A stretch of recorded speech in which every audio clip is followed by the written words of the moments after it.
성경신학원에 가셔서 또 MDB 하시겠죠?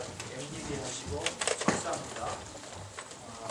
그리고 영국에 유학을 가셨어요. 세인트 앤드류스 대학교에 가셔서 조직신학으로 석박사 통합과정을 하셨습니다. 그래서 이 석박사 통합과정의 마스터는 Master of Philosophy, MPB라고 얘기를 하고요.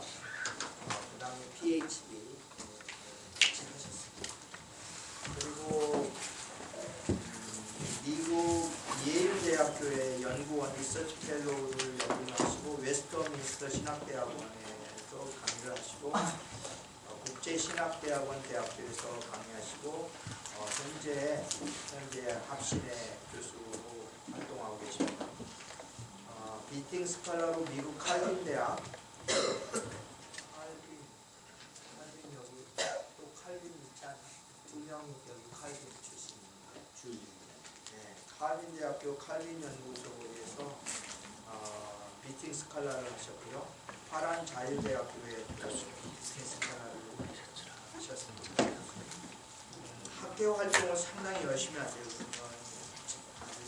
제가 생각하기에는 이승우 교수는 전생 학자세요.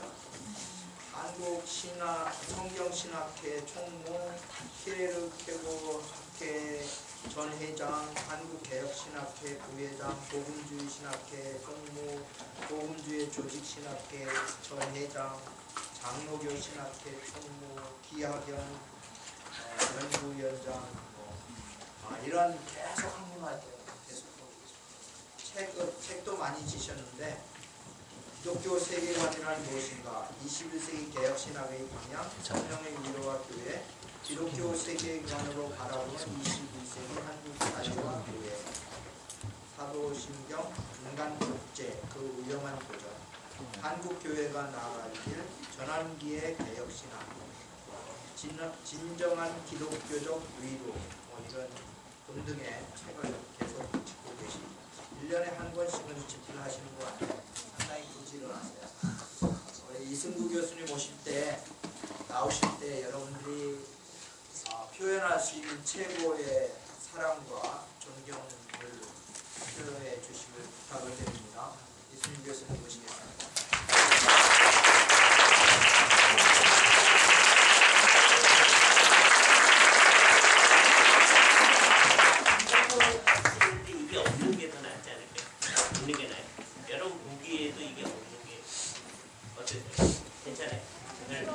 편하신 대로.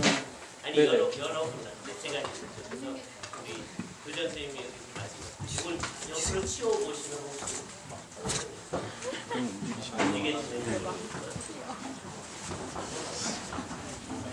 이게 이게 좀 편하시죠?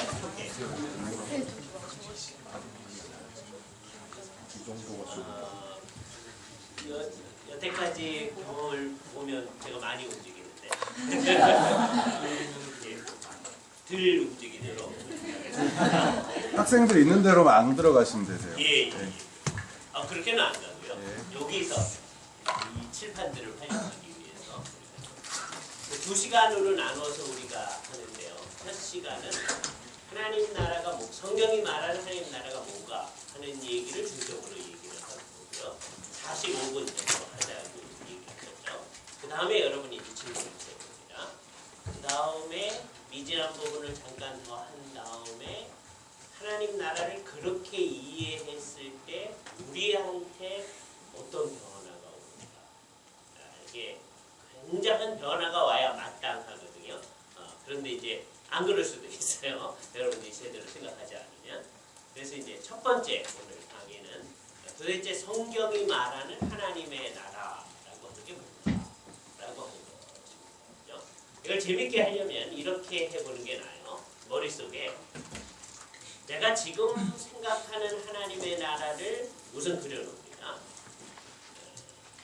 나중에 이 강의를 듣고 내가 생각하는 하나님 나라하고 이 강의가 얘기하는 성경이 말하는 하나님 나라하고 같구나. 그럴 수도 있고 내가 생각하는 하나님 나라하고 성경이 말하는 나라하고 다르네. 이렇게 될 수도 있습니다. 만일 만일에 다르다면 어떡할까요? 우리가 다 예수 믿는 사람이고 그런데 내가 머릿속에 지금 그리고 있는 하나님의 나라하고 성경이 말하는 하나님 나라하고 다르면은 어떻게 돼야 할까요? 예수님, 성경이 얘기하는 걸 좀 고쳐야 되지 않습니까? 이렇게 가면 안 되겠죠. 근데 상당히 많은 사람들이 합니다. 지금 우리 머릿속에서 지금 어떤 하나님 나라가 이렇게 생각되고 있는지. 물론 여러분들은 기독교 생활을 무엇인가 제 3장을 다 읽었죠. 안 읽은 사람들은 이제 간증입니다. 다 읽으셔야 돼요. 그죠? 좀 정확하게 한번 읽어보려고 노력을 해주세요. 우리 교회에서 학생들한테 가르치는 여러분이 주일학교 교사로서 가르치는 천성가 가운데 나타난 하나님 나라가 어떤 걸까? 우리 머릿속에 있는 하나님 나라가 어떤 걸까? 하는 것으로부터 생각해보죠. 동각도도 못 가요 하나님 나라. 뭐 이런 거 가르치죠. 그럼 이제 애들의 마음 가운데 하나님 나라는 가는 나라구나 이렇게 돼 있어요. 기본적으로 한국 사람들. 그렇죠? 네. 자, 그런데 성경이 도대체 이 하나님의 나라에 대해서 뭐라고 얘기하는지 한번 보겠습니다. 우선 용어를 하나님의 나라라고 했으니까 마가복음 1장 14절 15절 말씀을 중심으로 한번 읽어보도록 하겠어요. 찾아가지고서는 여러분이 마가복음 1장 14절 15절 한번 해주세요. 읽어주세요. 요한이 잡힌 후 예수께서 갈릴리에 오셔서 하나님의 복음을 전파하여 이르시되 때가 찼고 하나님의 나라가 가까이 왔으니 회개하고 복음을 믿으라 하시라. 예.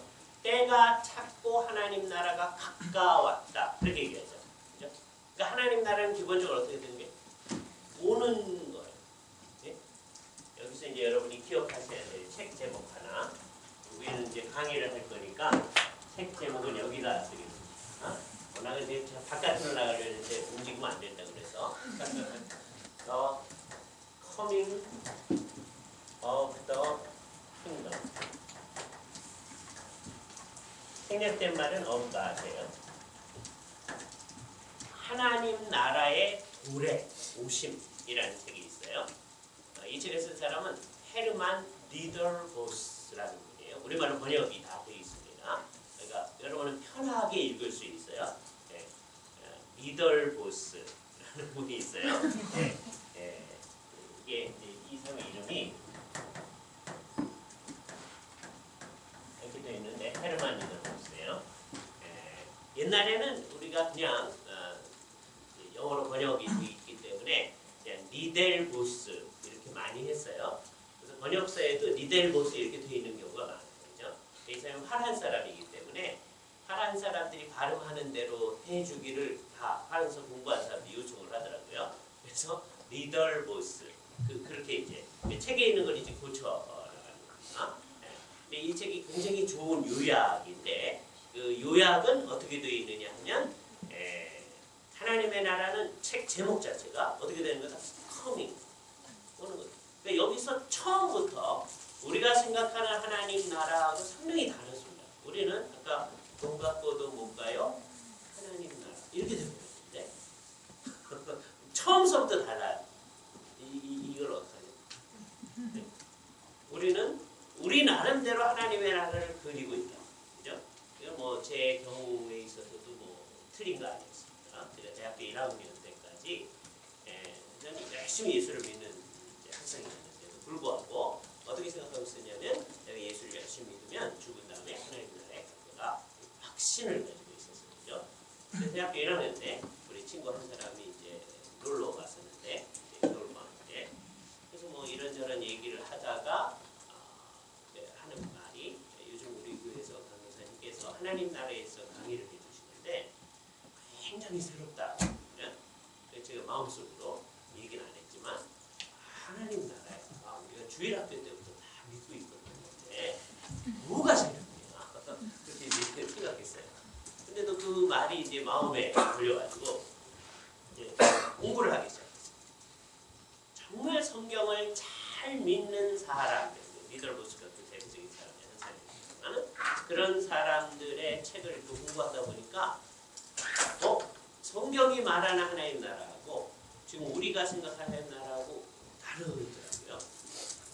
그러니까 이게 이제 저한테서 굉장한 변화를 가져왔습니다. 일단 이제 두 번째 시간에 그 얘기를 여러분에게서도 그래야 한다 이 얘기를 했어요. 도대체 성경이 말하는 나라는 뭐냐? 지금 마가복음 1장 14절 15절을 봤을 때 때가 찼고 하나님 나라가 가까웠다 그렇게 얘기하죠. 그러니까 이게 아무 때나 이 일이 이루어지는 게 아니라 하나님이 정해놓은 때가 있는 거죠. 여러분들이 이 리더십 학교에 또 작년에 들어올 수도 있고 내년에 들어올 수도 있는데 어떻게 하다 보니까 올해 들어오셨죠, 그죠? 그냥 어떻게 하다 보니까 그런 거죠. 그게 아니고 우리가 생각할 때는 그렇게 우연처럼 생각되는 거지만 내 사건이 내 상황이 그래서 그랬지만 사실은 이게 어떻게 된 거냐? 하나님께서 정해놓은 때가 있다. 모든 게 그런 거죠. 특별히 하나님 나라가 오는 거와 관련해서는 더 그러겠죠. 우리의 삶에 있어서 그냥 일상적인 일들도 하나님이 정해진 때가 있다면 하나님 나라가 우리에게 오는 그 중요한 일에 있어서는 더구나 그렇지 않을 수가 없겠다. 이런 생각을 할 수 있습니다. 근데 하나님께서 예수님을 통해서 이제 하시는 말씀이 때가 찼고 하나님의 나라가 가까이 왔다. 가까이 왔다는 게 뭐냐?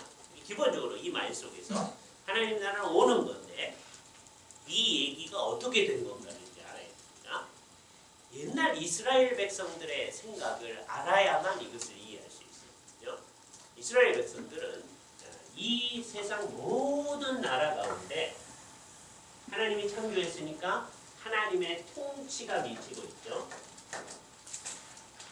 하나님의 통치가 미치고 있다고 해서 그게 다 하나님의 나라라고는 얘기를 안 했어요. 이게 아주 중요한 개념입니다. 하나님의 나라라는 말은 기본적으로 하나님의 통치, 바실레이아라는 말이에요. 바실레우스가 왕이거든요. 왕이 하는 행위를 바실레이아라고. 그러니까 통치라는 말입니다.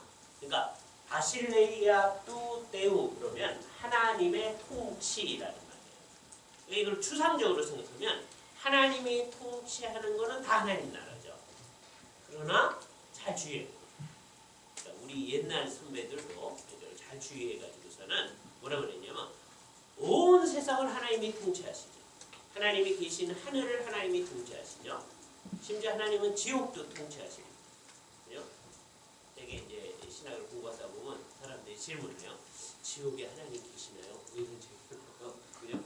그리고 우리의 머릿속에 즉각적으로 그냥 깊이 생각 안 할 때는 지옥에 하나님 계시면 안 될 것 같아요. 그죠? 근데 만일에 하나님이 그곳에 없으면 그 존재 자체가 있을 수가 없어요. 그러니까 하나님이 지옥에 없으면 뭐가 없어요? 지옥이라는 게 없어요. 그러니까 지옥도 하나님이 통치하시는 곳이에요. 하나님께서 형벌하시는 곳이다.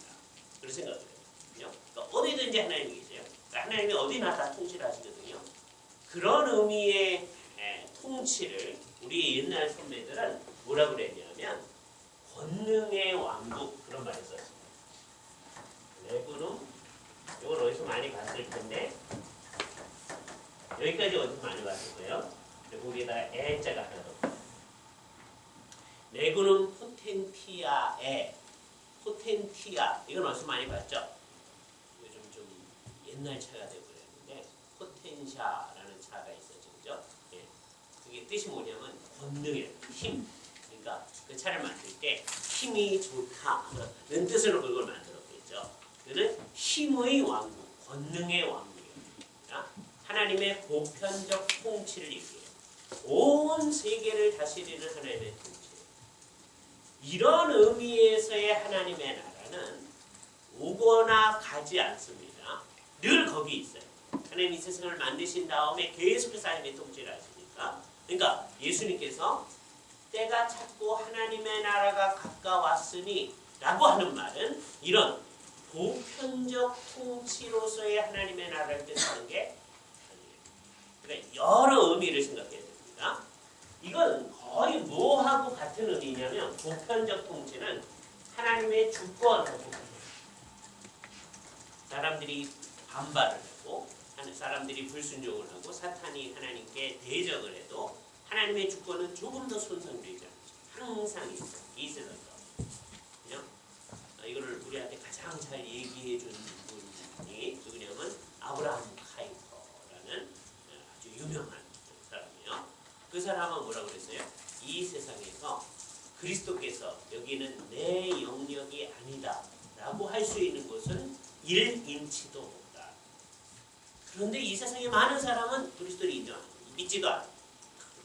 그래도 그리스도의 것이에요. 그죠?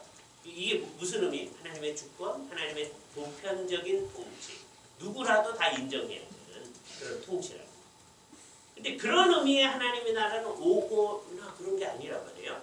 그러니까 예수님께서 하나님 나라가 가까웠다 했을 때의 의미는 어떤 거냐? 옛날 이스라엘 사람들이 자기네가 특별한 의미에서의 하나님의 나라다 라고 생각하는 것과예요. 온 세상을 하나님이 통치하시는데 하나님께서 우리를 하나님의 백성으로 세우셔서 우리는 특별하게 통치하신다. 그게 이스라엘 백성들이 가지는 관념이에요. 그래서 이 사람들을 우리가 뭐라고 그랬냐면 하나님의 특별한 통치. 그래서 레그눔 그라티아에 그렇게 했어요. 은혜의 왕국이라고 얘기했습니다. 옛날 사람들이 쓰던 중세 때도 다 사용하는 말입니다. 그러니까 여러분 머릿속에 지금 온 세상에 보편적으로 하나님께서 가지고 계시는 은희, 하나님의 통치, 하나님의 주권, 그게 레고노 포텐티아에 항상 있는 거예요. 그런데 거기 한국 사람도 있고 일본 사람도 있고 중국 사람도 있고 옛날에 있거든요. 이스라엘 사람들은 그런 사람이 있는지도 몰랐었어요. 근데 이스라엘이라고 하는 아주 독특한 하나님이 은혜로 통치하시는 이 사람들이 있었어요. 근데 이 사람들이 마치 다른 나라 사람들처럼 하나님의 통치를 제대로 받지를 않아요. 이게 문제죠. 그죠? 그게 누구의 모습이죠? 우리는 이 세상에서 하나님 나라의 모습입니다. 나중에 이제 얘기하겠지만 하나님이 독특하게 통치하시는 거예요. 매일매일의 삶 가운데서 하나님의 통치를 잘 받나요? 그게 이제 우리 속에 나타나야 할 일인데 그게 잘 안 된다라고 했을 때 이스라엘 백성들이 스스로 이제 문제예요. 대부분의 사람들은 잘 의식을 하지 못합니다. 하나님께서 여러 가지 일을 일으키시죠. 이 나라가 하나님의 독특한 나라인데 반으로 쫙 갈라요. 이건 자체가 벌써 문제가 있는 거죠. 이 사람들이 하나님의 뜻대로 하지 않았다. 그랬더니 북쪽 사람들은 이제 나라를 유지하기 위해서 이스라엘 백성들은 하나님께 예루살렘에 내려가서 예배를 해야 되잖아요. 그죠? 유월절 같은 예루살렘 가야 되잖아요. 한번 생각해 보세요. 여러분이 국정을 통치하는 통치자들이다. 사람들이 유월절이 되면 내려갔다가 예배를 하고 제사를 하고 다시 와요. 국경이라는 게 없는 거겠죠. 그러니까 이제 딱 거기를 못 가게 막고 대신에 대체 수단을 마련해 줘야 되잖아요. 그죠? 그래서 부엘세바와 저 끝에 단 지역에다가 독하게 상을 마련해 놓습니다. 그리고 이제부터는 여호와 하나님을 이곳에서 경배를 한다. 그러니까 하나님을 섬기지 말다. 우리는 이제 이스라엘이니까 유대하고는 달리 하나님 안 섬긴다. 그러지 않고 우리가 계속 하나님을 섬기는 건데 이제는 좀 다른 거다. 그런 얘기를 이제 하기 시작하는 거죠. 하나님께서 계속해서 이제 선지자들을 보내시잖아요.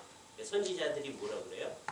너희 계속 그렇게 하면 하나님이 심판할 거다. 그렇게 얘기하죠. 선지자들의 처음 얘기는 어쨌든 그렇습니다. 회개하라. 회개하지 아니하면 심판할 거다. 한참 가면 선지자들의 얘기가 어떻게 이제 바뀌죠? 이제는 회개해도 소용이 없다. 그렇게 이제 바뀌어요. 정말 그렇게 해서 북쪽 이스라엘 나라가 이제 없어진 거예요. 722년 BC에 아수르 제국에 의해서 멸망당한 겁니다. 남쪽만 남았어요. 그죠? 이 사람들이라도 잘해야 되잖아요. 잘하나요? 못하죠. 그러니까 또 선지자들을 일으키셔가지고서는 맨 처음에는 뭐라고 얘기하죠? 회개하라. 회개하지 않으면 너희 이제 심판이 올 거다. 그러니까 맨 나중에 예레미야 같은 사람은요. 이제 바벨론이 와서 우리를 침공할 텐데 항복해라 그러잖아요. 그럼 사람들 뭐라 그래? 좀 매운 거가 있나? 그럴 거 아니에요. 근데 이제 항복해라 하는 얘기 뭐예요? 이제는 우리가 회개해도 소용이 없는 거야. 이제는 하나님의 심판을 받아야만 한다. 그런 거거든요. 그러니까 선지자들의 얘기는 궁극적으로 이들의 회개를 촉구하는 건데 회개가 잘 안 이루어졌어요. 결국 남쪽도 멸망해가지고서는 남쪽 사람들 중에 굉장히 중요한 사람들은 다 바벨론으로 포로로 잡혀갑니다. 물론 대부분의 이스라엘 백성, 유다 백성들은 가나안 땅에 남아있죠. 이게 흥미로운 사실이에요. 그럼에도 불구하고 대부분의 사람은 그 땅에 있습니다. 그러나 그 땅에 굉장히 중요한 사람들, 통치자들, 엘리트들은 전부 다 이제 바벨론으로 잡혀가요.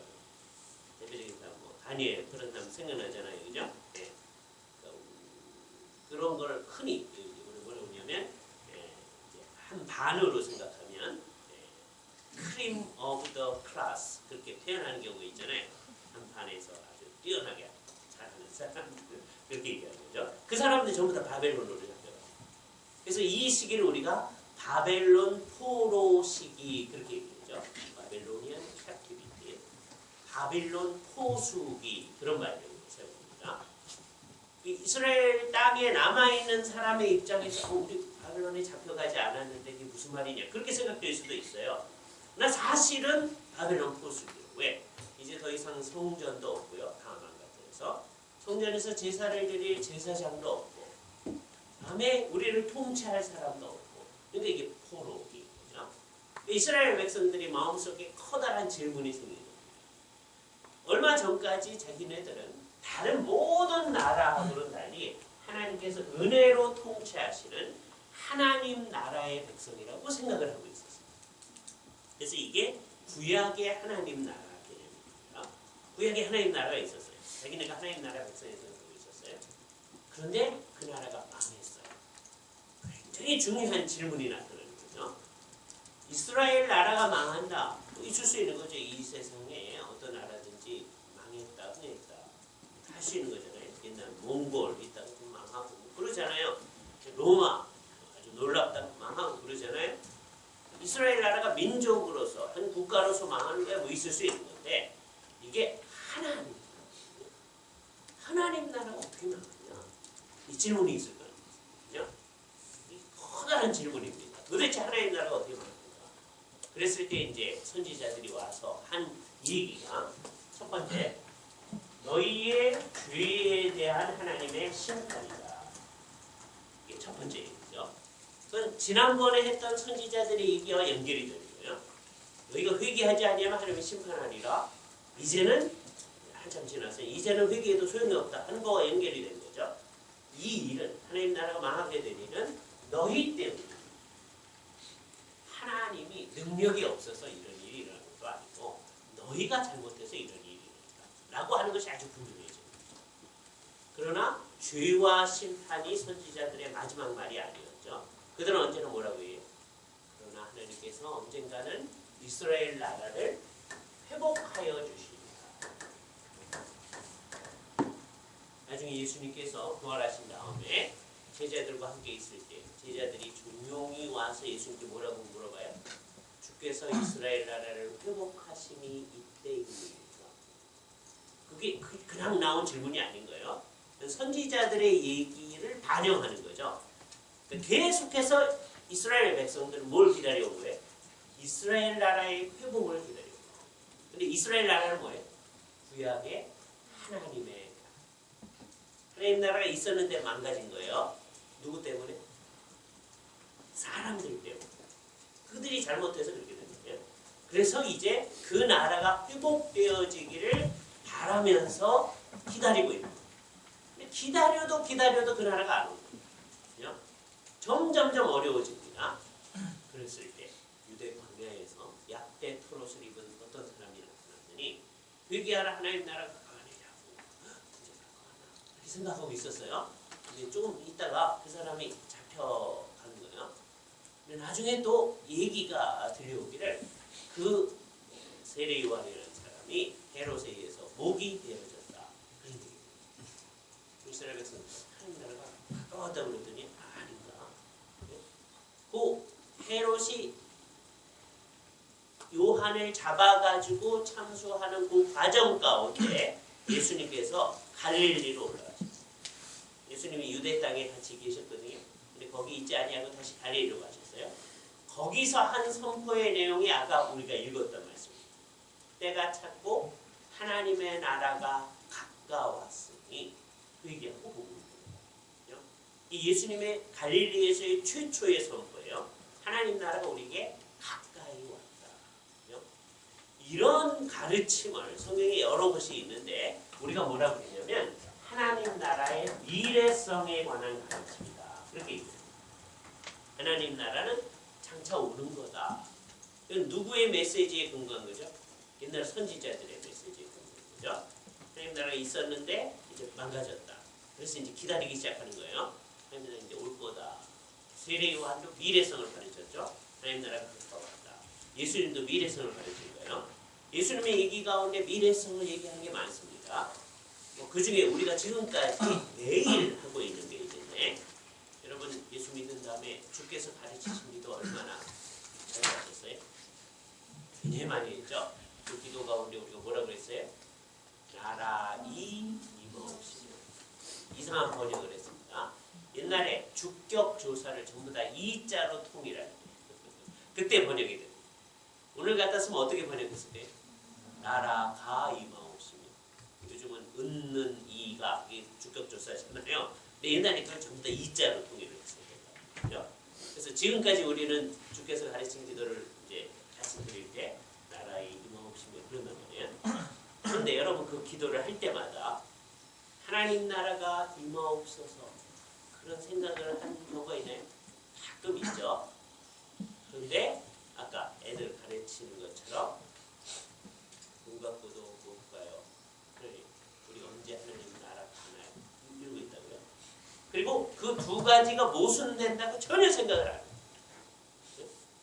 우리는 신앙이 아주 좋아서 성경에서 이렇게 가르치면 여기 가르치면 이렇구나. 네? 아무 생각 없어요. 학교에서 공부할 때는 생각을 많이 해요. 그런데 성경 공부할 때는 생각들이 없어져. 이상한 일이에요. 그죠? 그게 진짜로 신앙이 좋은 건지 어쩐 건지 한번 점검을 해봐요. 그리고 이게 집단적으로 그러고 있어요. 한두 사람이 그런 게 아니라 다 그래요. 이게 참 이상한 일들입니다. 다른 글을 읽을 때는요, 이 앞뒤 문맥을 다 살피면서 잘 읽거든요. 근데 딱 성경책을 읽을 때는 전혀 그래요. 그래서 정말 성경을 오해하는 일들이 공부 안 한 사람도 하고 공부를 많이 한 사람들도 하고 그런단 말이에요. 왜 그러는지 우리 한번 스스로 생각해봐야 돼요. 그 중에 아주 대표적인 게 이 하나님 나라예요. 나라의 임하옵시며 라는 기도는 하나님 나라의 미래성을 기원하는 거예요. 아직 안 임한 게 있으니까 임하옵시며라고 지금까지 기도하고 있잖아요. 그죠? 미래성은 선지자들도 얘기한 거고요. 세례 요한도 얘기한 거고 예수님도 얘기한 거예요. 그리고 지금까지 우리도 얘기하는 겁니다. 근데 이 세상에 예수님이 이 세상에 오셔서 이 얘기를 하기 전까지는 아무도 못했던 얘기가 하나 있어요. 그죠? 그 중에 대표적인 얘기 우리가 몇 구절을 찾아볼 텐데 대표적인 거 마태복음 12장 28절 말씀 한번 찾아서 같이 한번 읽어보겠습니다. 이건 굉장히 중요한 말씀 중에 하나예요. 마태복음 12장 28절입니다. 같이 한번 읽죠. 그러나 내가 하나님의 성령을 힘입어 귀신을 쫓아내는 것이면 하나님의 나라가 이미 너희에게 임하였느니라. 번역 잘못됐을까요? 아닙니다. 정확히 잘 된 겁니다. 이게 한국 사람 같으면 이 얘기 듣고 어떻게 해야 되느냐 하면 교수님 무슨 말입니까? 이러고 나와야 돼요. 근데 아무도 그렇지 않습니다. 네? 우리 이 구절 많이 읽었을 거예요. 마태복음에 있는 거니까. 네? 12장이니까 중간에 가다가 멈추지 않았잖아요. 아직까지. 네? 여기는 많이 읽었어요. 읽었음에도 불구하고 그냥 지나가요. 한국 사람은 기본적으로 하나님 나라를 간다고 생각하는데 예수님이 뭐라 그래? 이미 너희에게 임하였느니라. 그럼 한국 사람은 뭐라고 질문해야 되죠? 예수님, 임해버리면 우리가 어떡하나요? 그렇게 질문해야 되잖아요. 아무도 그 질문. 성경을 읽는데 그냥 읽는 거예요. 예수님 얘기를 듣기는 듣는데 그냥 듣는 거예요. 진지하게 예수님이 무슨 말 하는지를 생각하지 않는 거예요. 그러면 이게 심각한 문제거든요. 그죠? 우리는 성경을 정말 사랑하는 사람들이라면 예수님이 의도한 대로 좀 제대로 읽어야 되잖아요. 이런 거를 우리가 뭐라 그러냐면 하나님 나라의 현재성에 관한 부분이라고. 하나님 나라가 지금 여기에 와 있다. 이거는요. 세례요한도 그 얘기입니다. 세례요한은 뭐까지 얘기해? 하나님 나라가 곧 임할 거다. 가까이 왔다. 거기까지 얘기해. 예수님도 그렇게 얘기하는 거예요. 그런데 예수님의 독특성 뭐예요? 내가 하나님의 성령을 힘입어 귀신을 쫓아내는 것이며 예수님의 엑소시즘 얘기하는 거죠. 그러나 엑소시즘 말고도 뭐 예를 들어서 내가 하나님의 성령을 힘입어 안진뱅이를 일으키는 것이며 또 간질병자를 고치는 것이며 문둥병자를 고치는 것이며 예수님의 메시아로서의 모든 사역을 거기 집어넣는 거예요. 그러면 어떻게 된 거다? 이미 하나님의 나라가 것이다. 이렇게 생각하거든요. 성경은 이 둘을 다 얘기하는 거예요. 이 둘 다 얘기하는 것 가운데 유대인들은 하나님 나라의 미래성에 관한 얘기에 대해서는 아무도 질문이 없었습니다. 왜냐하면 하나님 나라가 올 거를 그분들도 기다리고 있었기 때문에. 성경에서 가장 야단을 많이 맞은 사람들이 누구죠? 예수님한테. 바리새인들이죠. 바리새인들조차도 누가복음 17장 20절에 가면 예수님께 와서 바리새인들이 질문합니다. 하나님의 나라가 어느 때에 임하나이까? 그러니까 바리새인이 우리보다 나아요. 네? 하나님 나라가 언제 임합니까? 그거는 뭐 당연한 거예요. 그 사람들은. 유대인들은 하나님 나라가 어떻게 되는 거라고 생각하고 있어요? 이 땅으로 오는 거라고 생각하고 있어요. 네? 하나님 나라가 여기 있었거든요. 근데 자기들이 잘못해가지고 사라진 그 나라. 주께서 이스라엘 나라를 회복해 주시면 하나님 나라가 임하는 거다. 그러니까 언제 임할까? 주께서 이스라엘 나라를 회복하시면 이때이니까. 그러니까 예수님의 제자들이나 바리새인이나 유대인들은 누구든지 하나님 나라가 오는 것을 기다리고 있어요. 그러니까 여기에 대해서 반대하는 사람은 거의 없어요. 그런데 하나님 나라의 현재성, 하나님 나라가 이미 와 있다. 거기에 대해서는요, 많은 사람들이 질문을 합니다. 왜 그럴까요? 자기들 머릿속에 이미 고정관념이 있습니다. 머릿속에 생각하고 있는 게 있어요. 이게 언제 만들어진 거냐 하면 이스라엘 백성들한테 구약 시대가 있었잖아요. 구약 시대.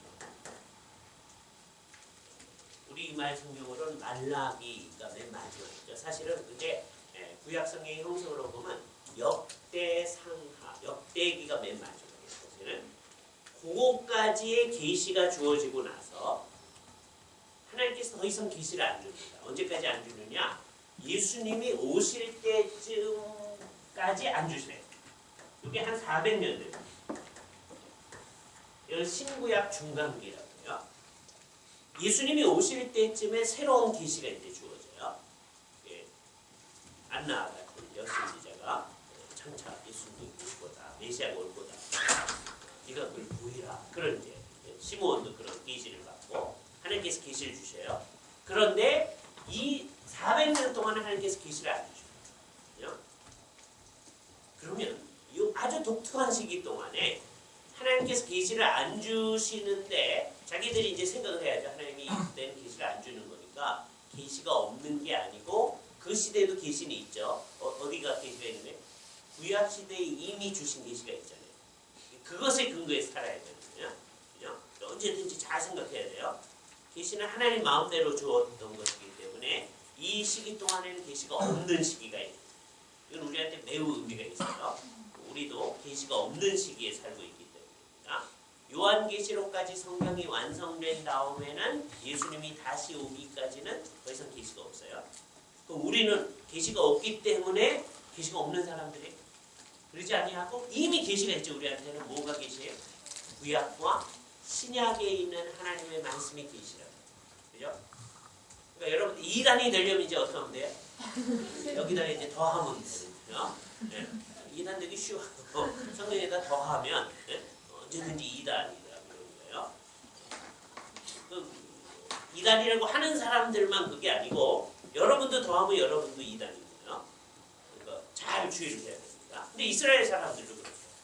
하나님께서 계시를 안 주는데 안 주면 이전에 주신 계시의 근거에 살아야 되는데 자기네들이 뭘 생각해요. 그러면서 그거를 하나님이 주셨다. 그래서 이 신구약 중간 시기 동안에 이스라엘 백성들이 만들어낸 아주 중요한 문학이 있는데 그걸 우리가 뭐라 하냐면 묵시문학입니다. 이 묵시문학은 주로 하나님의 나라가 임할 때 어떻게 되느냐에 관한 거예요. 자기네들이 프로그램을 만들었어요. 하나님이 줬다고 그러는 거예요. 그러니까 두 가지 문제가 있는 거예요. 첫 번째는 하나님이 안 줬는데 하나님이 줬다고 생각하는 거. 오늘날도 그런 사람이 있잖아요. 그죠? 분명히 하나님이 그 얘기를 안 주는 건데 자기가 하나님이 줬다. 그러니까 여러분들이 말을 주의하셔야 돼요. 기도하다가 무슨 생각이 날 수 있잖아요. 그럼 뭐라고 말씀하시면 돼요? 내가 기도하는 중에 이런 생각이 났으면 그건 괜찮아요. 네? 그런 생각이 옳을 수도 있고 틀릴 수도 있기 때문에 절대로 뭐라고 얘기하면 안 돼요. 내가 기도하는 중에 하나님께서 이런 말씀을 주셨습니다. 그건 안 돼요. 네? 그러니까 말을 잘 하셔야 돼요. 요즘에 그렇게 많은 사람들이 너무 많아서 그래서 교만하지 말아야 돼요. 말 표현 자체가 네? 그렇게 얘기했더니 말 표현은 아주 부드럽게 하는데 이런 생각이 났습니다. 근데 생각은 어떻게 생각하는 거예요? 하나님이 줬다고 생각해요. 네? 안 돼요. 우리의 생각은 언제든지 틀릴 수가 있어요. 그래서 뭐에 근거해서 고쳐야 돼? 성경이 얘기하는 것에 의해서 고쳐야 돼요. 그죠? 요것을 가장 잘 훈련받을 수 있는 게 하나님 나라예요. 유대인들이 자기네들이 생각하는 하나님 나라 개념을 만들었어요. 어떻게 되느냐? 하나님 나라가 이제 올 때 어떻게 되냐면 이제 메시아가 올 거예요. 메시아가 오면 자기네들이 구약 성경의 근거에서 칼을 들고 나아가서 메시아를 도와가지고서는 메시아 전쟁에 같이 나갈 겁니다. 그래서 하나님 나라는 군사적인 나라라고 생각하거든요. 그래서 유대인들이 이제 칼을 준비하고 있었던 거예요. 메시아가 오면 어떻게 돼? 칼을 들고 나서 싸워요. 그죠? 그래서 싸워가지고 우리는 분명히 승리할 거다 이렇게 생각하거든요. 그래서 온 세상 나라를 전부 다 유대인들이 다스리게 됩니다. 어디든. 그죠? 물론 유대인들은 우리가 살고 있는 이곳은 몰라요. 그 사람들은 지중해 중심으로 생각하는 사람들입니다. 그리스 알아요? 로마 알아요? 어디까지 아느냐? 지금 스페인 지역까지를 압니다. 그죠? 다시스 요나 얘기 가운데 니느웨로 하라고 했더니 다시스로 한다고 그랬잖아요. 거기가 스페인 지역이에요. 자, 그러니까 그 지역에 전부 다 이제 누가 가서 다스리는데 유대인들이 가서 다스리는 이게 유대인들이 생각하는 하나님 나라가 이 세상에 임했을 때의 모습입니다. 유대인 중심으로 하여 세계 질서가 재편되어지는 것. 그게 하나님 나라가 임한 거예요. 그 머릿속에 그 고정관념이 꽉 차 있는 겁니다. 뭐 때문에? 묵시문학 때문에. 근데 예수님께서 여기 오셔서 하시는 말씀이 내가 성령을 힘입어 귀신을 쫓아내는 것이면 하나님 나라가 이미 너에게 임하였느니라 그랬을 때 물론 우리처럼 정신없이 그런가? 그러고 넘어가는 사람이 있었겠지만 잘 생각하는 사람은 아니 하나님 나라가 임하면 어떻게 돼야 되죠? 자기네 고정관념에 의하면 유대인들이 온 세상에 나가서 다스려야 돼요. 그죠? 그러니까 예수님 우리가 생각하는 거하고 다른데 이렇게 될 거 아니에요. 그죠? 그리고 더 재밌게 만들고 있어요. 제가 이 얘기를 만들어냅니다. 이건 사실이 아닙니다. 예수님이 그렇게 얘기하신대. 하나님 나라가 너에게 이미 임하였느니라 그러는데 로마 군대가요. 자열 중대로 막 지나가요. 사실 아니에요. 그때의 상황을 여러분이 알도록 하기 위해서 제가 만든 얘기입니다. 그럼 유대인 무슨 생각하죠? 아니 하나님 나라가 임했으면 어떻게 돼야 되죠? 유대인들이 군대를 이루어서 로마를 사열중대로 가야 되잖아요. 로마 전체를 유대인들이 다스려야 되잖아요. 그런데 지금 로마가 와서 우리를 점령하고 우리를 다스리고 있는 이 상황이 어떻게 하나님 나라가 왔다는 말인가?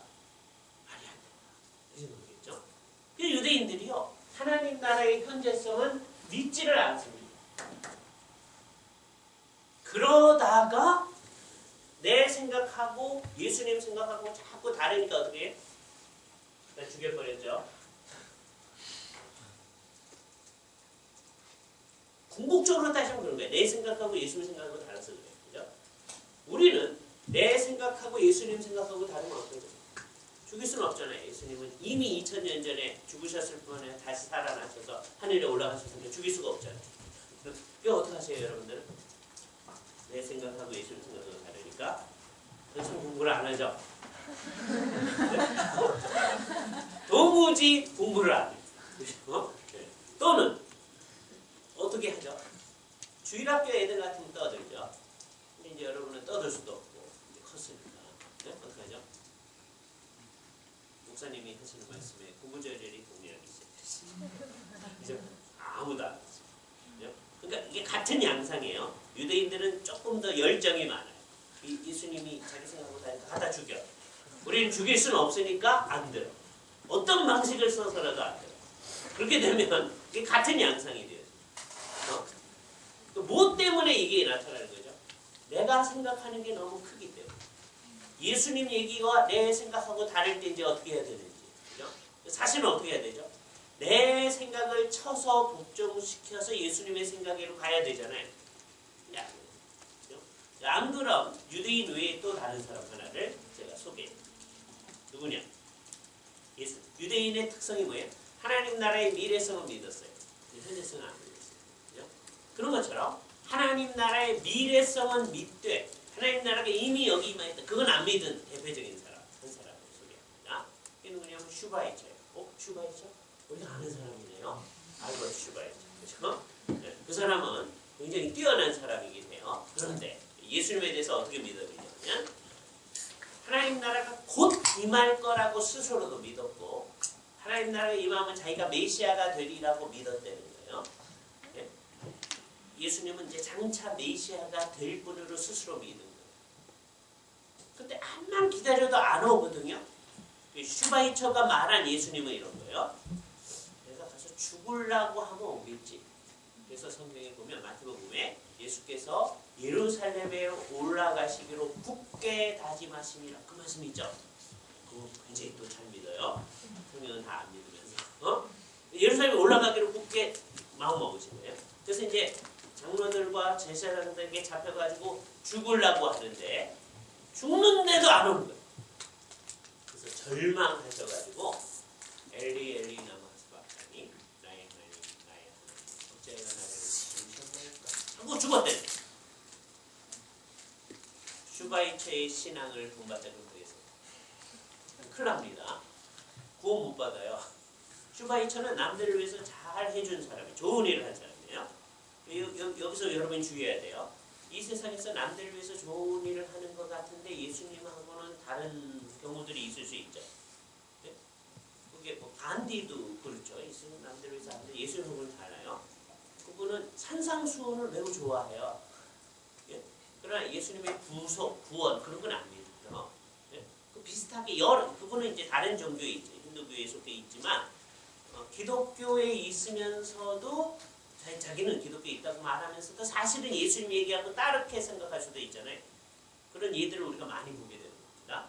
대표적인 예가 슈바이처예요. 그렇죠? 네. 이렇게 되면 어떻게 되는 거예요? 예수님의 하나님 나라에 관한 미래성을 믿으면서도 뭘 안 믿어요? 현재성 안 믿어요. 우리도 그렇게 하면 되겠네요. 안 되죠. 그런데 이게 복잡한 일이에요. 왜냐하면 예수님이 자기 생애의 초기에는 하나님 나라에 이제 올 거다.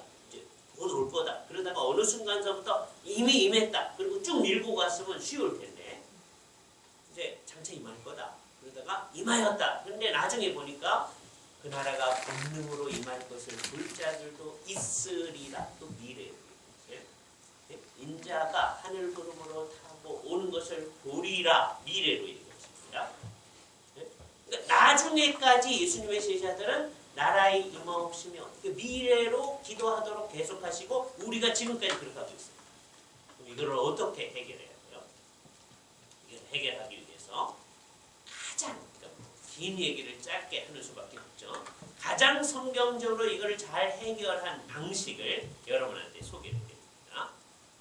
요까지가 이제 첫 번째 강의가 되겠어요. 어떻게 하는 게 좋을까요? 이걸 이해하기 위해서는 유대인들의 시간선을 이제 잘 생각해야 되는데 저거를 밑으로 내리는 방법이 있겠죠? 이걸 올리면 답이 내려올까요? 자동으로? 아, 이런 거군요. 유대인들 어떻게 생각하냐면 이 세상입니다. 이 세상. 근데 유대인들은 세상 개념이 없어요. 그래서 그걸 시간적으로 표현합니다. 그래서 이걸 뭐라고 하냐면 이 세대라고 해요. 이 세대. This age예요. 이거를 한자만 말하면 이제 금자 세상 세자를 써서 표현. 금세. 성경에 그런 말이 있죠. 또는 금생. 그런데 이게 끝나면 다 끝나버리는 게 아니라 또 하나의 세상이 온다라고 유대인들은 생각합니다. 또 하나의 세상이 온다. 이게 유대인의 독특성이에요. 다른 사람들은 이렇게 생각하지 않습니다. 근데 유대인들은 성경에 근거해서 이 세상이 진행되다가 끝날 때가 있고, 그러니까 이 세상은 시작이 있고 끝이 있다. 하나님이 창조하신 게 시작이고 언젠가는 끝이 올 거고, 근데 그게 끝나면 또 하나의 세상이 오는데, 그건 뭐냐? 그거는 오는 세상이다. 장차 올 세상이에요. 근데 유대인들은 세상 개념이 없다고 그랬잖아요. 그래서 이것을 오는 세대라고 얘기합니다. 오는 세대를 올 내자에다가 세상 세자를 써서 표현했어요. 번역은 잘했는데 한국 사람은 여기 문제가 생깁니다. 그냥 내세. 그럼 한국 사람 뭐 생각해요? 다 자기 죽은다면서. 그죠? 요 용어를 사용하는 거는 한국 사람, 일본 사람, 중국 사람 한자 사용권이 이 용어를 사용하는데요. 일본 사람들하고 중국 사람들이 우리처럼 생각하는 율이 조금 더 있어요. 그러나 그 사람들은 기본적으로 유대인들처럼 앞으로 오는 세상 그거를 좀 더 생각한다고. 네? 그 사람들하고 강의를 하다 보니까 우리하고 다른 점을 발견했어요. 그죠? 근데 우리는 누구든지 내세 그러면 자기 죽은다. 네? 이제 성경을 읽을 때 내세 그럴 때 여러분 죽은 다음에 생각하면 안 돼요. 성경 읽을 때 나오는 내세는 뭐예요? 이 세상이 끝난다. 오는 또 하나의 세상. 그래서 이거를 뭐라고 하냐면 두 세대 이론이라고 해요. 투 에이지 때문. 한 세대가 끝나면 또 다른 세대가 옵니다. 이 오는 세대가 뭐냐면 하나님입니다. 하나님의 나라에 관한 얘기가, 그러니까 유대인들은 이 세상이 끝나면 뭐가 오기를 기다린 거예요? 하나님 나라가 오기를 기다려요. 근데 예수님이 와서 일으킨 큰 변형이 뭐냐면 이 세상이 끝나지 않았는데 이 세상의 한 중간에 예수님께서 하나님 나라가 이미 임하였느니라 그렇게 선언합니다. 이거는 워낙은 언제 오기로 돼 있었던 거냐 하면 언제 오기로 돼 있었죠? 이 세상이 끝났을 때 오기로 돼 있었던 거잖아요. 그죠? 이때 안 와요. 왜요? 그 나라는 어떻게 됐기 때문에 이미 와 있기 때문에. 네? 그런데 그 이미가 눈에 안 보이는 형태로. 그리고 예수님이 다시 오실 때에는 어떤 일이 벌어지느냐면 더 이상 이 세상을 없게 돼요. 그래서 뭐라고 얘기해야 되냐면 하나님의 나라는 예수님의 초림 때에 이 세상에 이미 임하였으나 숨쉬지 말고 그러나 아직 아니. Already but not yet. 이 구조가 언제 임한 거냐? 예수님이 오셔서 하나님 나라를 선포했을 때. 그리고 예수님이 다시 오실 때, 예수님의 재림 때에 그 나라의 극치에 도달할 것이다 라고 하는 것이 성경이 가르치는 하나님 나라의 가장 기본적인 거죠. 간단히 정리합니다. 예수님이 오시기 전에는 어떻게 된 거죠? 이 세상에 아직 하나님 나라가 없었죠. 물론 옛날에 구약이 있었죠. 이제 이스라엘 백성이 잘못해서 없어졌어요. 그래서 이제 기다리고 있었죠. 그러니까 하나님 나라가 아직 안 온 거죠. 그러니까 예수님이 이 세상에 오셔서 하나님 나라를 가져다 주시기 전까지는 어떻게 된 거예요? 이 세상에 하나님 나라가 없어요. 그죠? 근데 예수님이 오셔서 예수님이 재림하여 오실 때까지는 어때요? 하나님 나라가 이미 임하였으나 아직 아니 온 틀 속에 있다. 아주 중요한 틀이에요. 초림서부터 재림 기간은 어떤 틀 속에 있어요? 하나님 나라에 이미 그러나 아직 아니의 틀 속에 있다. 예수님의 재림 이후에는 어떻게 되세요? 하나님 나라가 다 와서 더 이상 이 세상 나라가 없으니까 그거는 정말 이미 임한 하나님의 나라, 극치의 하나님의 나라 그렇게 얘기하고요. 그때를 뭐라고 얘기하냐면 극치의 하나님 나라 또는 그때를 새 하늘과 새 땅. 절대로 이 말을 한자말로 쓰지 마세요. 그리고 그때를 영광의 왕. 이거는 글로리아. 영광의 왕. 요 세 가지는 같은 거예요. 그때 처음으로 임하는 게 아니에요. 이미 예수님 때 어디에 와 있는 거예요? 이 세상 안으로 들어와요. 근데 지금은 어떻게 돼 있어요? 안 보여요. 근데 예수님이 다시 오실 때는 온 세상에 이게 드러나요. 그렇게 극치에 일어나는 거예요. 이제 여기까지가 첫 번째 강의고 15분 동안 질문할 시간입니다. 질문. 예. 이지수 형님. 네. 예. 그 처음에 레그넘 포텐시아에 예. 대해서 다시 한번 레그넘 포텐티아는 뭐냐면 우주 전체를 하나님이 지금 지배하고 계시죠. 그죠? 한 번도 오거나 가거나 하지 않죠. 여기 그냥 있죠. 온 세상 안에. 그거예요. 온 세상을 다스리시는 하나님의 통치 그 자체. 하나님의 주권, 하나님의 권위. 예? 사람들은 거기에 반역도 하고 불순종도 하고 하죠. 그래도 하나님은 통치하시잖아요. 그게 권능의 왕. 고하고 대조해서 하나님이 특별히 은혜로 통치하시는 특별한 하나님의 백성이 있죠. 그게 은혜의 왕이죠. 그리고 예수님이 다시 오실 때는 어떻게 돼요? 이제 이 권능의 왕국과 은혜의 왕국이 다 하나가 되어요. 그게 영광의 왕국. 거기에는 온 우주가 다 포함돼요. 영광의 왕국. 새하늘과 새 땅은 온 우주가 다 포함돼요. 그런데 거기에는 한 사람도 하나님께 순종 안 하는 사람이 없어요.